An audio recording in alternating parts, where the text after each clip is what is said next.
Translation and purport by His Divine Grace, A.C. Bhaktivinoda Swami, Srila Prabhupada.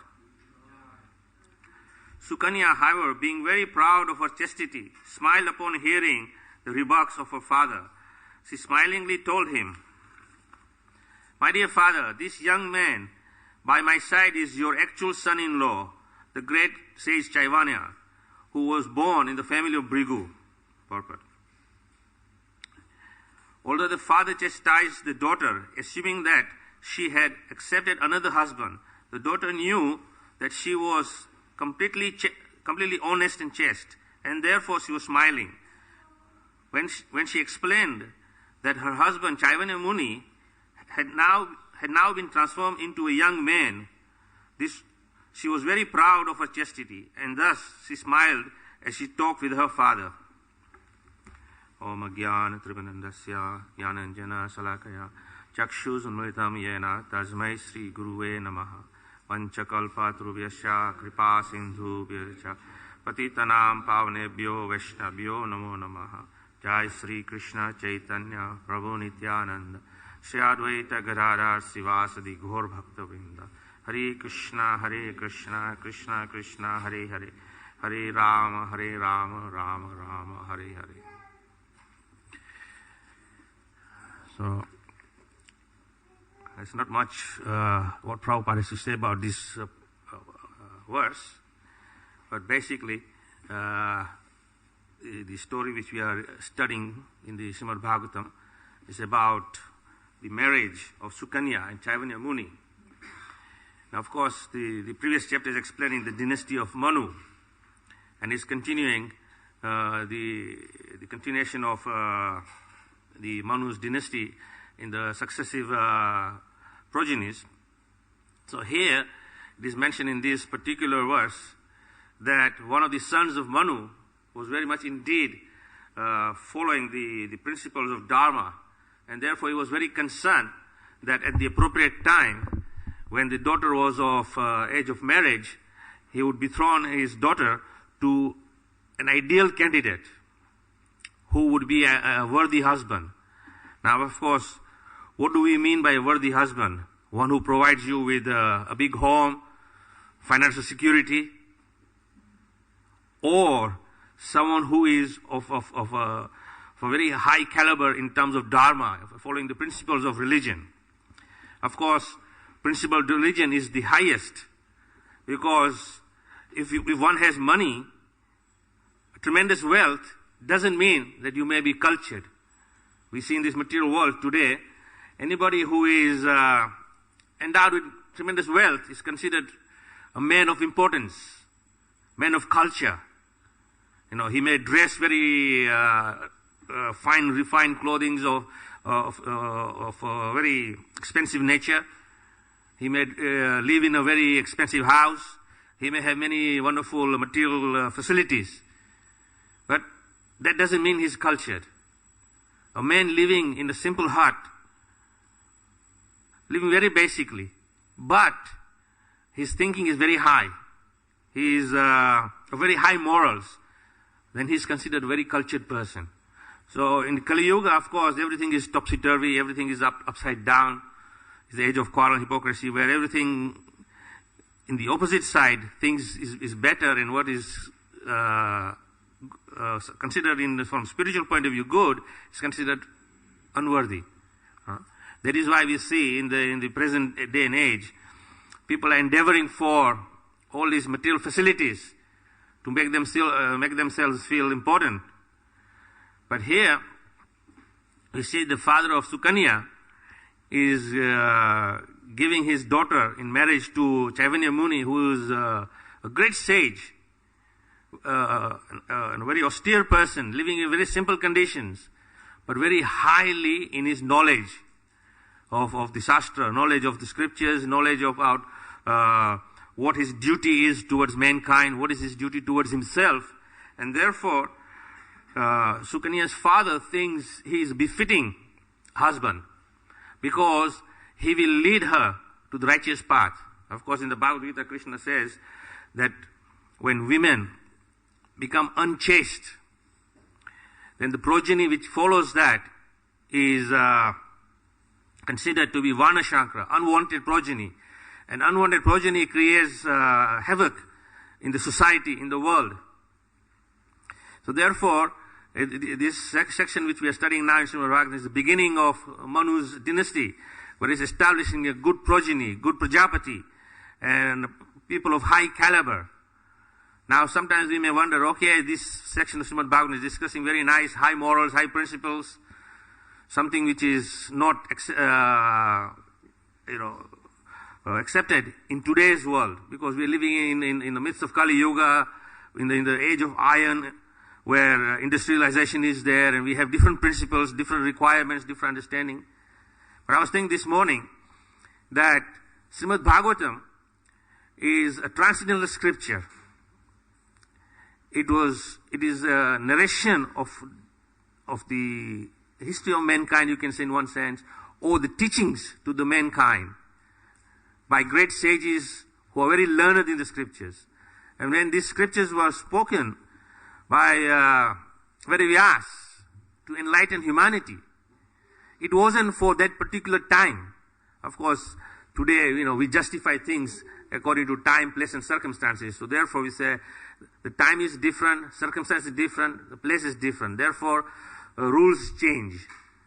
But nothing changes. Everything remains the same.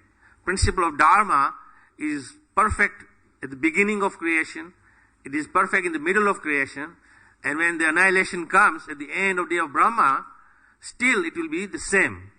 And when the new day of Brahma begins, the same religious principles will again be re-established, as we can understand from the Supreme Lord himself in the Bhagavad Gita. Krishna is telling to Arjuna that this knowledge which I am giving to you now is nothing new. This was spoken many millenniums before to the sun god. And then he passed down to his son Vibhishan, and then Ishwaku, and then came down to the generations. But in time, it was lost, and I'm re-establishing it. So it is nothing new Krishna spoke.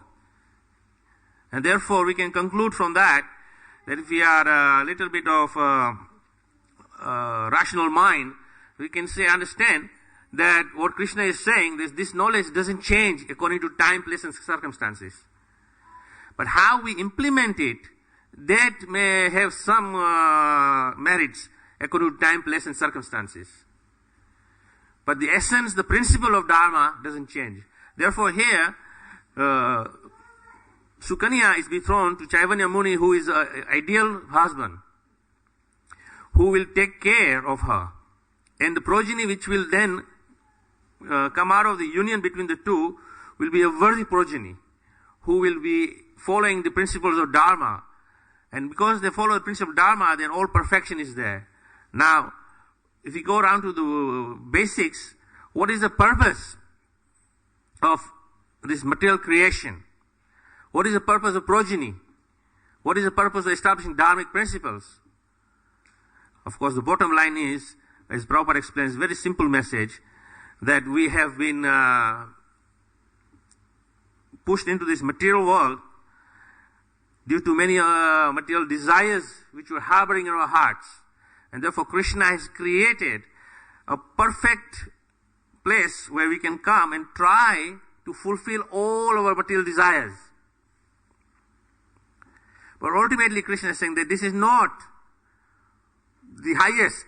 The highest, Prabhupada explains, is that we go back to the spiritual world where there is no birth, death, old age, disease, but we are eternally participating in the pastimes of the Lord and enjoying ourselves in a spiritual way, not in the material sense.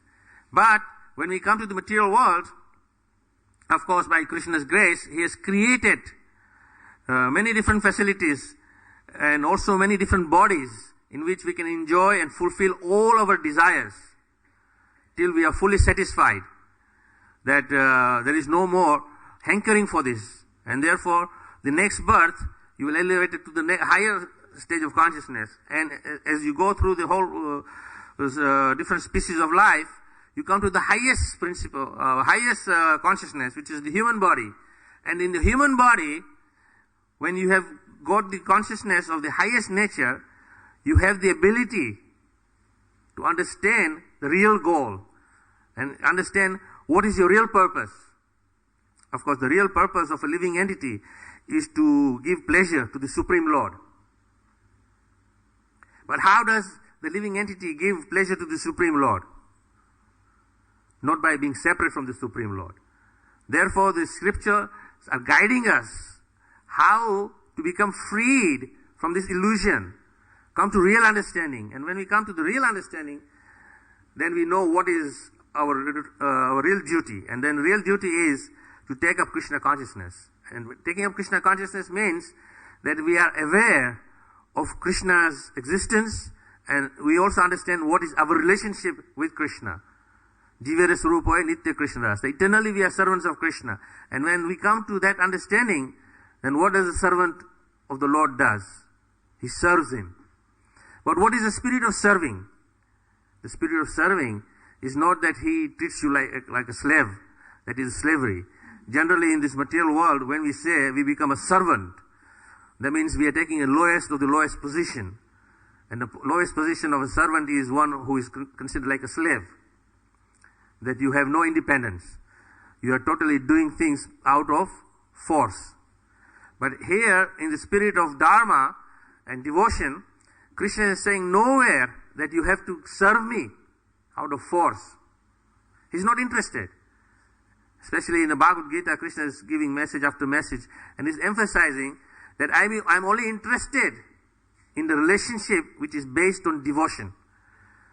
Of course, Prabhupada translates devotion in many different definitions, and one of them is devotion means love. That you give Krishna your love. You serve Krishna by your love. You serve Krishna, as I said, for his pleasure. And when Krishna derives pleasure by your service, then he is so pleased by that he reciprocates with you. That he reciprocates again in return. He doesn't just take your service, but then he also gives you service. And this is the loving bond between the living entity and the Supreme Lord. So, here, when we are studying this section, it is very important that we understand the context in what this is Bhagavatam is saying.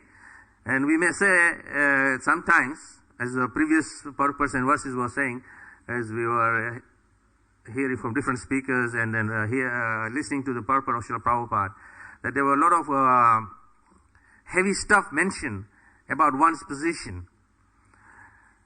But these are reality. It is not something that it is, some scriptures are biased to a particular gender.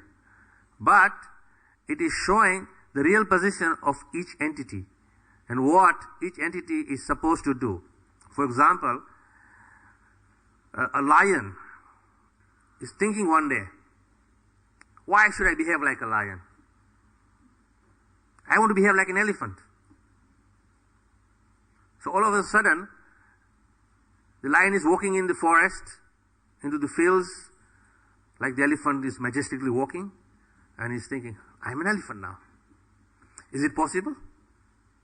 Can a lion act like an elephant? It cannot.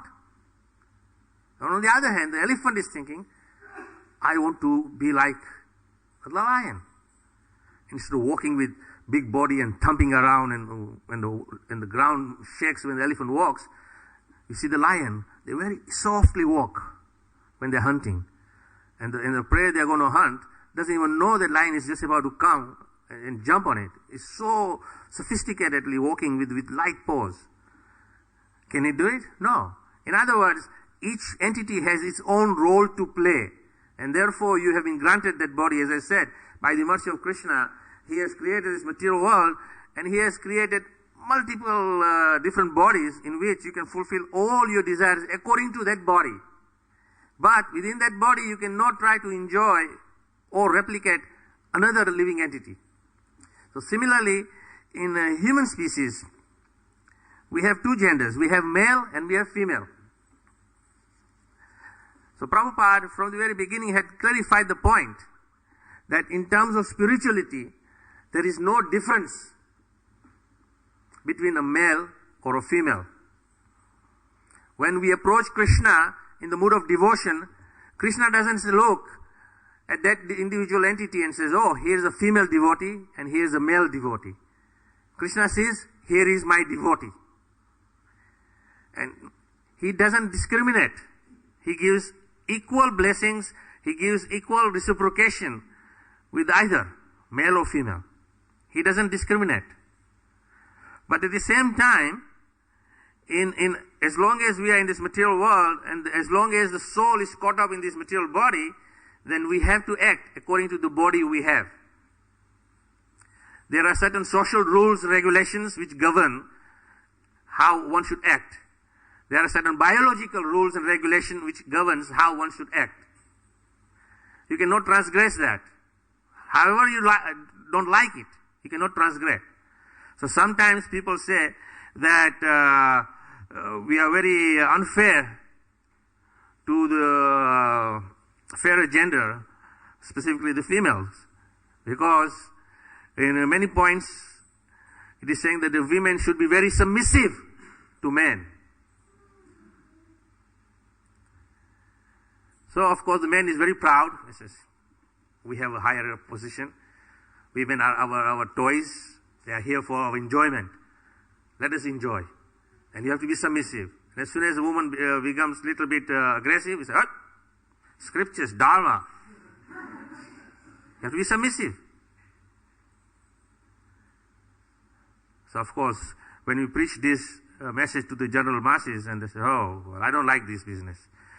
Krishna consciousness is nice in one sense that you get freed from the suffering of material world. You get freed from all these anxieties. And at the end, you go back home, back to Godhead, and you're freed from repeated birth and death. I like that part. But this part of submissiveness, I cannot handle this. Of course, when the scriptures are saying that the women must be submissive to men, at the same time, the man also has to be submissive to the woman, but in his role. And what is the role of a man? One who protects. He protects. He doesn't abuse. But because we are so engrossed in this material world and fully controlled by our ego, we think we are the controllers. Therefore, anybody who is lesser than us, we control them. We become controllers. Prabhupada explains his very nature in this material world to load it over material nature. So we are always looking for a position who we can dominate upon. And therefore we feel, yes, now I am someone very special, I am very powerful. And therefore when we are reading in the scriptures where these explanations are given about the role of a woman, the role of a man, we begin to look at it from our materialistic, our egoistic point of view, and how I can use this to my advantage.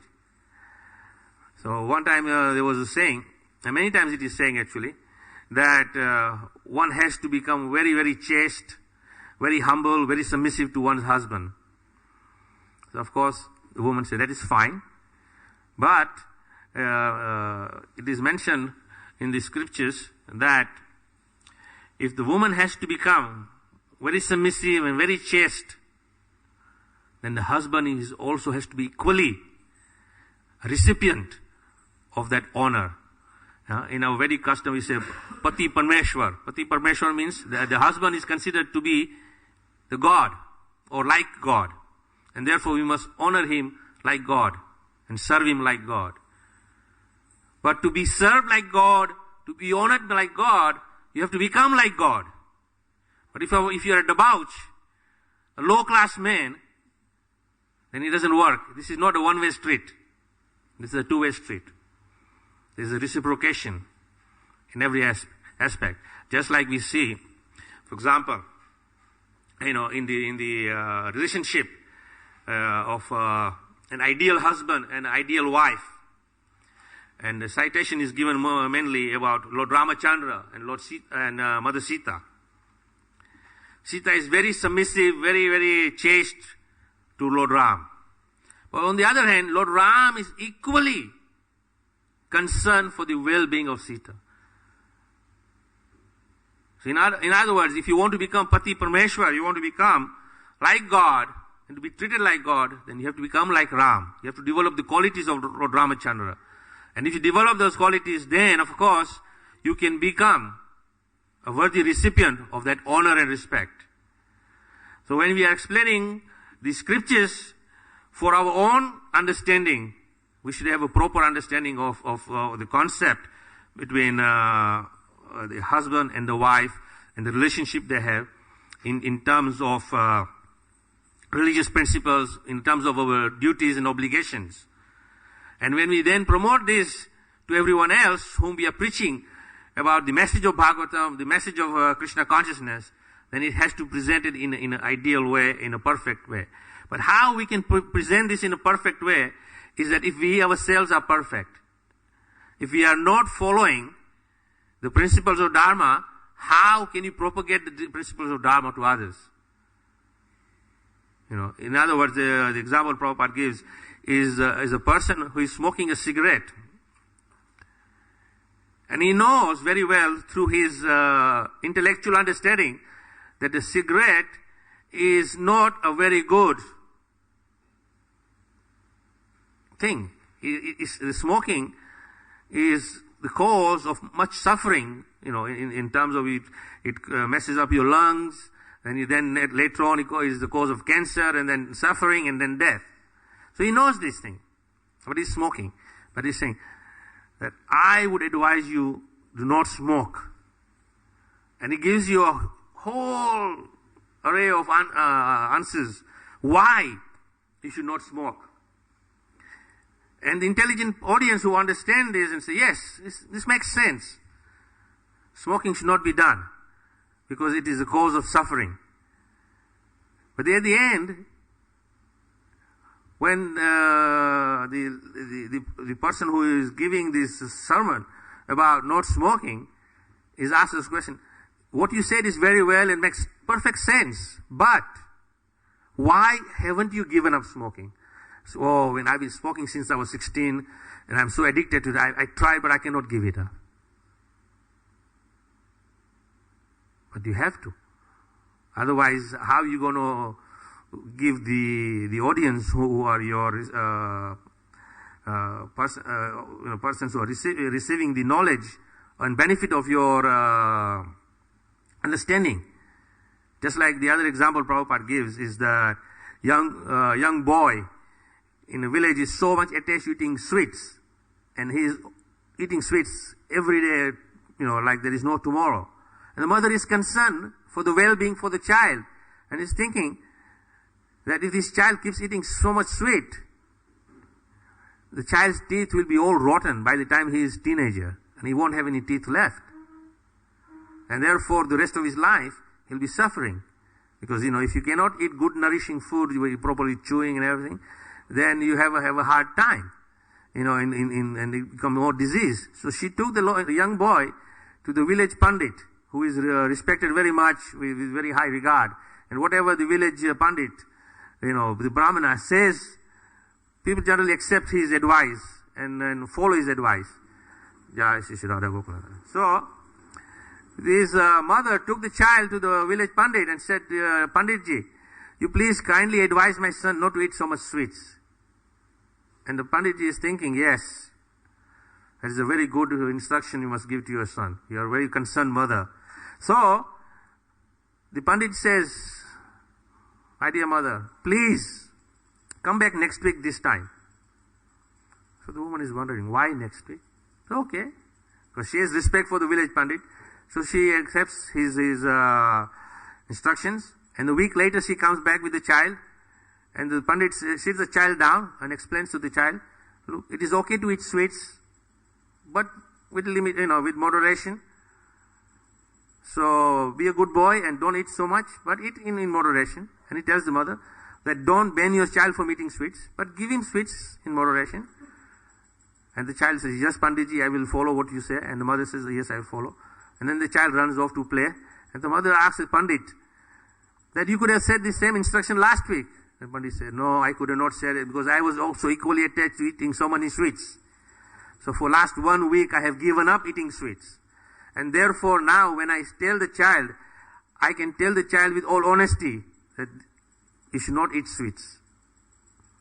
Otherwise I would be a hypocrite. So in other words, the Panditji is following first before he is preaching. So when we are presenting this, we have to present this philosophy in such a way that we are first following ourselves. If we ourselves are not following, how can you do justice to giving others? And then the other persons whom you're preaching to, they come to the temple, and then what happens? They are so fired up by the transcendental message of Krishna consciousness, and they are feeling ecstasy of being freed from the anxieties of material world, and here is a shelter where they've come, where they've now are in knowledge, and they're participating in the process of bhakti. But then they look around and say, hey, no, wait a minute. I am trying to become this, but these guys who told me that this is what I'm supposed to do, they are not doing it. What happens? I'll give one example. There's one fired up brahmachari. He's saying, I am a brahmachari. I'm in the ashram. And, he's very pakka in his dressing and a very good speaker of the scriptures because he's learned, he's a IIT student from one of the prestigious colleges in India. And we were in our Bombay temple.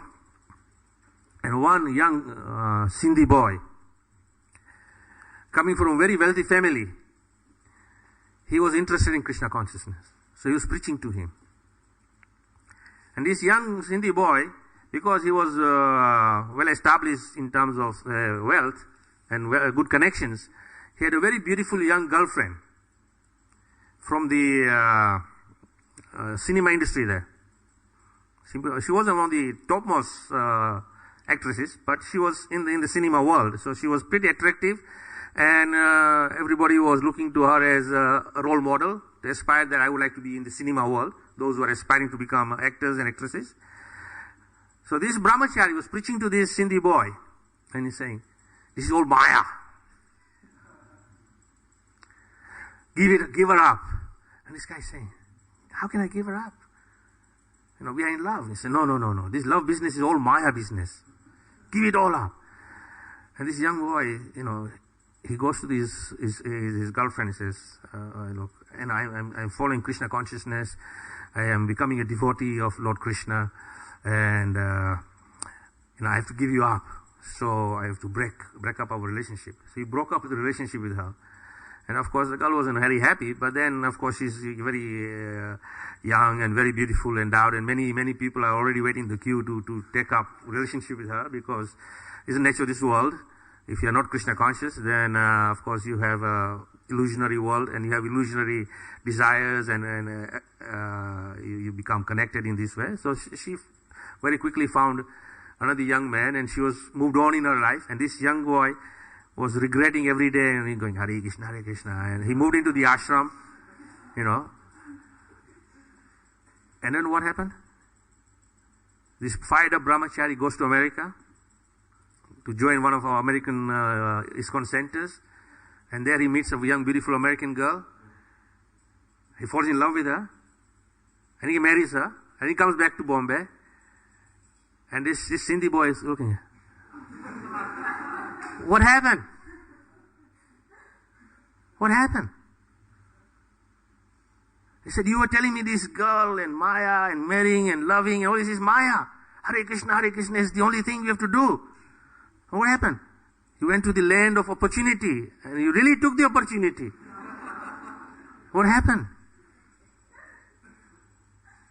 And this Sindhi boy, he gave up Krishna consciousness because of this person's behavior. Now, of course, we are not promoting this. As Krishna says, Chaturvanya Maya Sistam Guna Karma Vibhagesha, that in this creation I have created the 4 varnas and 4 ashrams. And every one of us will fit into one of these varnas and in these ashrams. And according to those varnas, according to those ashrams, we perform our duties and become elevated in the process of Krishna consciousness. We don't condemn marriages. We don't condemn relationships. We don't become fanatics. This is all part and parcel of Krishna's arrangement.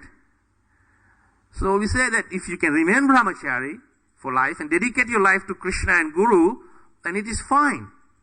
But if you cannot, then become an honest grihastha, live your life as a householder with the household rules, regulations, and promote yourself in the spiritual ladder, and you will make progress. But this young boy, he was so fired up, he came to the movement, and then what happened? Because of this fired up brahmachari, he goes to America and then gets married and comes back, and he has no remorse. So, Kali Yuga.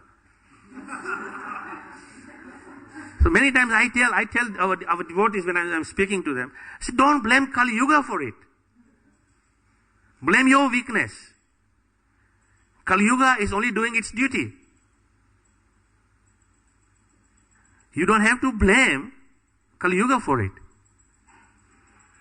But it is your weakness which you have to look into and say, it is my weakness, and therefore I follow prayer to the principles of Dharma which I was propagating. Therefore, when we are preaching, we have to be very careful that we don't go and become fanatic preachers, but we become realistic preachers. We give the simple message of Krishna consciousness. That what is Krishna consciousness? Krishna consciousness is opening our eyes to real knowledge, our real position, that we are living entities caught up in this world due to our many past attachments and attraction to this material world. But somehow in this life, by mercy of Prabhupada, by mercy of Krishna, we are getting access to this transcendental knowledge, and therefore this knowledge is there to what? To show us the righteous path, and that is to be freed from further entanglement. And how we can become freed from further entanglement, it is given in the scriptures, in the pages of scriptures. As I said, 4 varnas, 4 ashrams are created by the Lord to facilitate the upliftment of a living entity. If we follow this according to the rules and regulations which are promoted in the scriptures, ideally, then you cannot go wrong. And this is what we promote to people. This is what we preach to people. Not become fanatics, and then because of our fanatic preaching, what we do is we destroy that living entity's opportunity to come to Krishna. And we will be doing greatest injustice to Krishna and Prabhupada. Because what is our business? Our business is that since we are the recipients of the mercy of Lord Krishna and Prabhupada, that we have come to Krishna consciousness, we embrace Krishna consciousness, and then we do justice by going and giving Krishna consciousness to others in such a way that they do not get disturbed, but they get enlivened to take to Krishna consciousness. And because they become enlivened, they will go and tell another living entity out there suffering that this is the best thing in life. Come and join us. Free yourself from this suffering. Free yourself from this anxiety. But if you become fanatics, then what happens? We don't last too long. We'll be like the shooting star. It comes in the sky, brightness, and then boom, gone, disappeared, oblivion. The whole creation. You don't see it again for many, many, many millenniums. What is the point of that? Better to become like the moon, which is very soothing, very, very refreshing. And it is always there. The moon doesn't loses its shine. Although, the moon goes through its cycles. The full moon, and then it goes up, down, down, down, down, down. And in Amavasya, there is no moon. But there, at least the physical naked eye, there is no moon. But what we call in our Canada, the new moon. And then gradually again, it begins to build up to the full moon on Purnima. But it doesn't disappear. So we have to become like that. We don't have to become like shooting stars. We have to become sincere and fixed in our devotional service, because somehow we are recipient of Krishna consciousness. So we should embrace this. And I sometimes say that becoming a devotee is not a part-time business. Becoming a devotee is not a short-term occupation. It is not up to the age of retirement. 65, you are a devotee, and after the 65, you say, I'm retired now, so I'm going into retirement, so no more devotee. No, devotee means for life. As soon as your eyes open, as we sing every morning, by the mercy of the spiritual master, he opens my darkened eyes and fills my heart with transcendental knowledge. So as soon as the spiritual master's mercy is upon you, he opens your darkened eyes, fills your heart with transcendental knowledge, then you are committed to Krishna for life. Not 1 year, not 2 years, not 3 years, not 5 years, for life. And we should be so much endeavoring to be exemplary devotees that through our own endeavors, we encourage others to become perfect and not discourage others.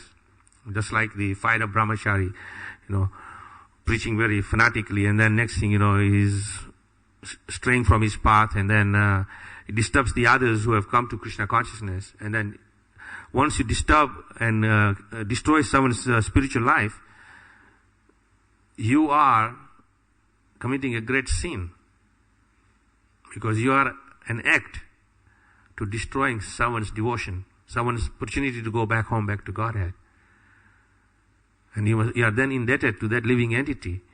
And God knows how many times you have to keep coming back again and again to purify your own self and to free that living entity whom you have done injustice to. So we have to be very careful that when we are preaching Krishna consciousness, we preach according to our own understanding, but at least what we are practicing ourselves, and not beyond that, and present it in a very palatable way, that we do not destroy other people's faith in this. So, of course, it is very important that we take the message of Srimad Bhagavatam very seriously, but we do not look at it in negative points, because sometimes there are certain points which are in the pages of Bhagavatam are very, very, you can say, controversial from our perspective. But from the Bhagavatam's perspective, it is not controversial at all. But because we see things in a different way, therefore we think it is controversial, and therefore we sometimes are shying away from presenting Srimad Bhagavatam as it is, or we try to modify it, So I just, I don't want to get into the controversy of it, but there was some talk of changing certain aspects from the Srimad Bhagavatam's purpose, what Prabhupada is saying, that it should become politically correct. So it is not saying things as it is, but it is more palatable for the general masses. So we should change, some of the comments they say are sexist, and therefore we should change them. No, nothing can be changed. What a pure devotee speaks is as it is, but we have to change our perception and our understanding. And when we have a clear understanding, then there is no controversy. The only controversy arises when we have misconception, and therefore we see it as a controversial point, and then we promote it like that and become ourselves illusioned, and then we put others into illusion, and that is not our business. Our business is to be enlightened and to enlighten. So on that point I will stop here. If anybody has any comments, any questions, please feel free. Thank you very much.